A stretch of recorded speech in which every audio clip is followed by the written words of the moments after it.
जंगल का देव और चार बहनें। एक गांव में एक गरीब बेवा बुढ़िया रहती थी जिसकी चार बेटियां थी।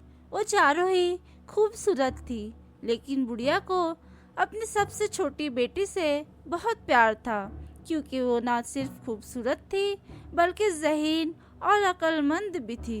बुढ़िया का कोई बेटा न था जो इनके लिए कमा कर लाता, इसलिए वो चारों बहनें खुद ही मेहनत करके घर का खर्चा पूरा करती थी। बारी बारी हर बहन जंगल में जाती और एक मुर्गी ढूंढकर पकड़ लाती। फिर वो शहर जाकर इस मुर्गी को बेच देते और इस तरह उनका गुजर औकात चलता था। चारों बहनें मिल बांट कर काम करती और हंसी खुशी अपनी माँ के साथ रहती थी। एक रोज का जिक्र है, बड़ी बहन नुज़हत मुर्गी लेने के लिए जंगल में गई, लेकिन तलाश के बावजूद इसे कोई मुर्गी दिखाई न दी। अचानक जंगल में एक आवाज़ गूंज उठी, मुर्गी यहाँ है, मुर्गी यहाँ है। नुज़हत जो परेशान थी कि मुर्गी ना मिली तो फाका करना पड़ेगा, आवाज़ सुनकर खुश हो गई। वो समझी कि अल्लाह का कोई नेक बंदा इसकी मदद के लिए इसे बता रहा है कि मुर्गी यहाँ है। इसने चारों तरफ देखा ताकि मालूम हो कि आवाज़ कहाँ से आ रही है। कि आवाज़ फिर गूंजी, मुर्गी यहाँ है, मुर्गी यहाँ है। और तब नुज़हत को पता चला कि आवाज़ पहाड़ों के पीछे से आ रही है। वो जल्दी से आगे बढ़ी और पहाड़ पर चढ़ने लगी। फिर जैसे ही पहाड़ों के पीछे पहुंची, यकायक ज़मीन इसके पाँव के नीचे से हट गई और वो कहीं नीचे गहरी खाई में गिरती चली गई। होश आया तो वो एक तहखाने में थी और एक खौफनाक बदसूरत देव इसके सर पर खड़ा था। नुज़हत ने डर के मारे एक जोरदार चीख मारी और आंखें बंद कर ली। लड़की, देव ने कहा, आंखें खोलो और मुझे बताओ कि मेरे साथ शादी करोगी या नहीं। अगर तुमने इनकार किया, देव घुराया, तो मैं तुम्हें अपनी तलवार के साथ टुकड़े करके फेंक दूंगा। बोलो, मुझसे शादी करोगी या नहीं? नहीं। नुज़हत जोर से चीख मार पड़ी और रोने लगी, लेकिन देव को इस पर कोई रहम न आया। इसने तलवार को उठाया और नुज़हत के टुकड़े टुकड़े कर डाले। फिर इसने इन टुकड़ों को उठाकर कोठरी में फेंक दिया। इधर नुज़हत के घर ना पहुंचने पर इसकी तीनों बहनें और माँ बहुत परेशान हुई। दूसरी बहन इस्मत ने कहा, मैं जाती हूँ। जंगल में पहुंचकर वो बहन की तलाश में इधर उधर घूम रही थी कि इसे एक आवाज़ सुनाई दी, मुर्गी यहाँ है, मुर्गी यहाँ है। इस्मत समझ गई कि ज़रूर इसकी बहन मुर्गी लेने ऐसी आवाज़ के पीछे गई होंगी। आवाज़ फिर गूंजी और वो भी इसके सहारे पहाड़ों के पीछे पहुंच गई, लेकिन जैसे ही वहां पहुंची, इसके साथ भी वही अंजाम हुआ जो इससे पहले इसकी बहन का हुआ था। वो एक तहखाने में जा गिरी। बदसूरत और खौफनाक देव कहकहा लगाकर हंसने लगा और बोल, लड़की, मेरे साथ शादी करेंगी या नहीं? वरना याद रख, मैं अपनी तलवार से तेरे टुकड़े टुकड़े करके फेंक दूंगा। नहीं नहीं, मैं तुम्हारे साथ शादी नहीं करूंगी, इस्मत ने नफरत से कहा। और देव ने फौरन अपनी तलवार उठाकर इस्मत के टुकड़े टुकड़े कर दिए और फिर इन्हें उठाकर कोठरी में फेंक दिया। जब इस्मत भी घर नहीं पहुंची तो माँ और बहनें और ज़्यादा परेशान हुई। तीसरी बहन रिफ़त ने कहा, अब मैं जाती हूँ और ज़रूर इन दोनों को ढूंढ कर लाऊंगी। रिफ़त ने भी जंगल में जाकर बहनों की तलाश करना शुरू किया और आवाज़ फिर जंगल में गूंजने लगी, मुर्गी यहाँ है, मुर्गी यहाँ है। रिफ़त ने भी आवाज़ के सहारे पहाड़ पर चढ़ना शुरू किया और जैसे ही वो पहाड़ों के बीच पहुंची, ज़मीन इसके पाँव से जा निकली और वो तहखाने में जा गिरी। बदसूरत और खौफनाक देव की सूरत देखते ही वो भी डर के मारे चीख पड़ी। देव ने इससे भी वही सवाल दोहराया, मेरे साथ शादी करेंगी लड़की? लेकिन याद रख, अगर तूने इनकार किया तो मैं तेरे टुकड़े टुकड़े करके फेंक दूंगा। नहीं नहीं, मैं कभी तुम्हारे साथ शादी नहीं करूंगी। रिफत ने नफरत से कहा और देव ने अपनी तलवार से इसके भी टुकड़े टुकड़े कर डाले और कोठरी में फेंक दिया। जब तीनों बहनें घर नहीं पहुंची तो सबसे छोटी बहन इफ़्फ़त और उसकी माँ परेशान हुई। वो समझ गई कि ज़रूर तीनों बहनें किसी मुसीबत में गिरफ्तार हो गई है। इफ़्फ़त ने कहा, माँ मैं इन्हें तलाश करने जाती हूँ। लेकिन माँ फिक्र से रोने लगी। इसने कहा, माँ मैं इस कदर बेवकूफ़ तो नहीं हूँ कि जानबूझकर किसी मुसीबत के मुंह में चली जाऊँ। तुम बेफिक्र रहो, मैं जाऊँगी तो अपनी बहनों को लेकर ही वापस लौटूंगी। माँ को इफ़्फ़त की अकल पर भरोसा था, फिर भी इसका दिल डरता था। आखिरकार इसने इफ़्फ़त को जाने की इजाज़त दे दी।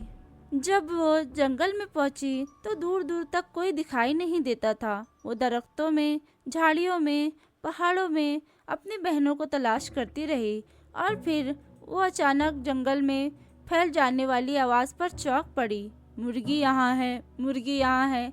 इसने सुना कि आवाज़ पहाड़ों के पीछे से आ रही थी।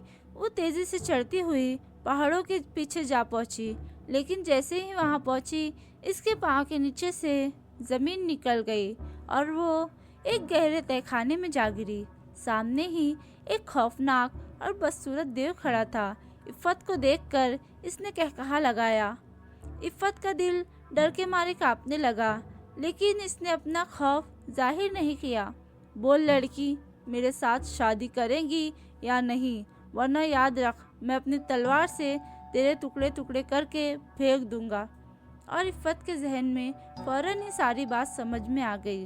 वो समझ गई इसकी तीनों बहनों पर एक आफत आ पड़ी है। अपनी बहनों के टुकड़े टुकड़े होने के ख्याल से ही इफ़्फ़त का जी चाहा कि फूट फूट कर रो पड़े, लेकिन इसने अकल से काम लिया और मुस्कुरा दी। फिर इसने बड़े नर्म और शीरी लहजे में कहा, हाँ हाँ ज़रूर मैं तुमसे शादी करूँगी। देव ने ये बात सुनी तो इफ़्फ़त को उठाकर खुशी से नाचने लगा, लेकिन मेरी एक शर्त है। जब देव ने नाचना बंद किया तो इसने कहा, मेरी माँ बहुत गरीब है, मैं चाहती हूँ वो अमीर हो जाए। इसमें कौन सी मुश्किल बात है? देव ने कहा, मेरे पास बेशुमार सोना चांदी और हीरे जवाहरात है। तुम जितने कहो मैं तुम्हारी माँ को दे आऊँगा। इफ़्फ़त राजी हो गई। देव ने इसके लिए खूब इक़साम के खाने, खूबसूरत लिबास और कीमती ज़ेवरात का ढेर लगा दिया। फिर इसने कहा, अच्छा मैं ज़रा काम से जा रहा हूँ, रात तक वापस आ जाऊँगा। देव तो चला गया और इफ़्फ़त अपनी अक्लमंदी पे खुश इसके घर की तलाशी लेने लगी। जब वो कोठरी में गई तो ये देखकर इसका दिल फटने लगा कि वहाँ इसकी तीनों बहनों के टुकड़े टुकड़े पड़े हुए थे। जब देव रात को वापस आया तो इफ़्फ़त बैठी रो रही थी। देव अपने होने वाली दुल्हन को रोते देखकर परेशान हो गया। इसने पूछा, प्यारी दुल्हन तुम क्यों रो रही हो? इफ़्फ़त ने कहा, मैं इसलिए रो रही हूँ कि अगर तुम्हें किसी ने मार डाला तो फिर मैं क्या करूँगी? देव ने एक ज़ोरदार कहकहा लगाया। ऐसा कभी नहीं हो सकता, इसने कहा, इसलिए कि मैं किसी हथियार से नहीं मर सकता, सिवाय इस तलवार के जो हर वक्त मेरे पास रहती है। लेकिन फ़र्ज़ करो अगर किसी ने धोखे से तुम्हें मार दिया तो फिर मैं क्या करूँगी? तुम फिक्र ना करो अच्छी दुल्हन, देव ने कहा। अगर ऐसा हो भी गया तो मेरे पास एक मरहम है जो तुम मेरे जिस्म के कटे हुए टुकड़ों पर लगाकर जोड़ दोगी तो मैं ज़िंदा हो जाऊंगा। इफ़्फ़त ने कहा, ला वो मरहम मुझे दे दो, यही कि अगर किसी ने तुम्हें मार दिया तो मैं फ़ौरन तुम्हें ज़िंदा कर सकूं। देव अपनी दुल्हन की इस मोहब्बत से खुश हुआ और एक मरहम का डिब्बा इसे दे दिया। तब इफ़्फ़त ने जल्दी से अपनी बड़ी बहन नुज़हत के जिस्म के टुकड़ों पर मरहम लगाई और मरहम लगाकर इसे ज़िंदा कर लिया। सारी बात सुनकर नुज़हत बहुत खुश हुई। इफ़्फ़त ने एक बड़े थैले में नुज़हत को बिठाकर इसमें बहुत से हीरे जवाहरात भर दिए। दोपहर को देव जब वापस आया तो इसने कहा, जाओ ये थैला मेरी माँ को दे आओ। देव ने थैला उठाया और अपने घर से बाहर निकल गया। कुछ दूर जाकर इसने चाहा थैला खोलकर देखे। इफ़्फ़त खिड़की से इसे जाता देख रही थी, जोर से बोली, देख रही हूँ। देव ने जल्दी से थैले का मुंह बंद कर लिया। फिर वो पहाड़ों से उतरकर जंगल में पहुंचा तो फिर थैला खोलकर देखने लगा। बस अंदर बैठी नुसरत जोर से बोली, देख रही हूँ। ऐसे में इफ़त ने बारी बारी अपनी तीनों बहनों को हीरे जवाहरात और सोना चांदी के साथ अपने घर भेज दिया। जब वो तीसरी बहन को छोड़कर वापस लौटा तो बहुत थक चुका था।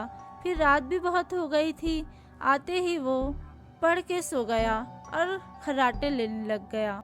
इफ़त ने चुपके से इसकी तलवार उठाई और एक ही बार में इसका सर तन से जुदा कर दिया। इसके बाद इसने देव के जिस्म के बहुत से टुकड़े कर दिए। फिर सबसे आखिर में इसने जैसे ही देव का दाया पाँव काटा, यकायक ऐसा महसूस हुआ जैसे तूफान आ गया हो। इसने आंखें बंद करके दोनों कानों पे हाथ रख दिए। जब तूफान की गरज और इसका जोर खत्म हुआ तो इफ़त ने आंखें खोल दी और ये देखकर वो हैरान हो गई कि वहाँ कुछ भी नहीं था। बस एक जंगल था, ना पहाड़ था और ना देव का घर। तब वो समझ गई कि ये सब जादू के जोर पर बना था, जो देव के मरते ही खत्म हो गया। यहाँ से वो सीधी अपने घर पहुँची। वहाँ इसकी तीनों बहनें जिंदा सलामत हीरे जवाहरात के साथ घर में बैठी हुई थी। इसे देखकर सबने इसे गले लगा लिया। अगर आपको हमारी कहानी अच्छी लगी हो तो इसे लाइक, शेयर, कमेंट और हमारे चैनल को सब्सक्राइब ज़रूर करें।